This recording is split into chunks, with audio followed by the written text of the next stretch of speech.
होता खराब हमरा लहंगा के ड्यूटी हो, होता खराब हमरा लहंगा के ड्यूटी हो। आजा घर छोरी के भतार तू ड्यूटी हो, आजा घर छोरी के भतार तू ड्यूटी हो। चोलिया में काटे लगातार राजा चिऊटी हो, चोलिया में काटे लगातार राजा चिऊटी हो, चोलिया में काटे लगातार राजा चिऊटी हो। होता खराब हमरा लहंगा के ड्यूटी हो, आजा घर छोरी के भतार तू ड्यूटी हो, आजा घर छोरी के भतार तू ड्यूटी हो। चोलिया में काटे लगातार राजा चिऊटी हो, चोलिया में काटे लगातार राजा चिऊटी हो, चोलिया में काटे लगातार राजा चिऊटी हो।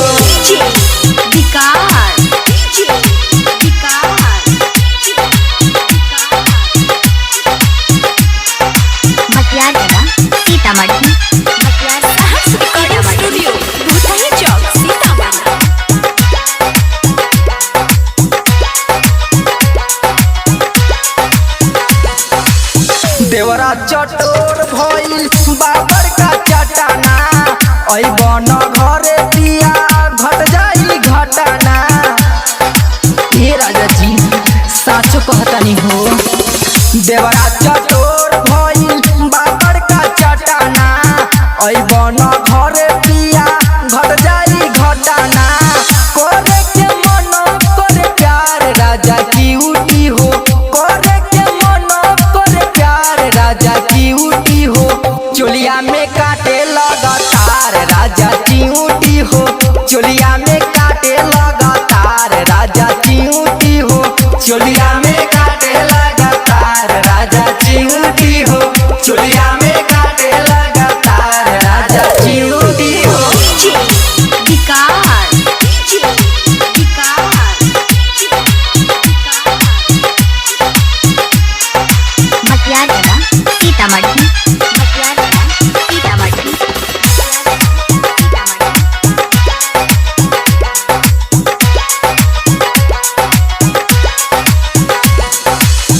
साया ब्लाउज रोजे करला सलस हो, जवना से छुअता जवनिया के रस हो। सही कहतानी राजा जी बहुत छुएला हो। साया ब्लाउज रोजे करला सलस हो, जवना से छुअता जवनिया के रस हो। कालम सवरिया चली आई छोरी ड्यूटी हो, कालम सवरिया चली आई छोरी ड्यूटी हो। चोलिया में काटे लगातार राजा चिऊटी हो, चोलिया में काटे लगातार राजा चिऊटी हो, चोलिया में काटे लगातार राजा चिऊटी हो, चोलिया में काटे लगातार राजा चिऊटी हो। सहर्ष रिकॉर्डिंग स्टूडियो भूतही चौक सीता।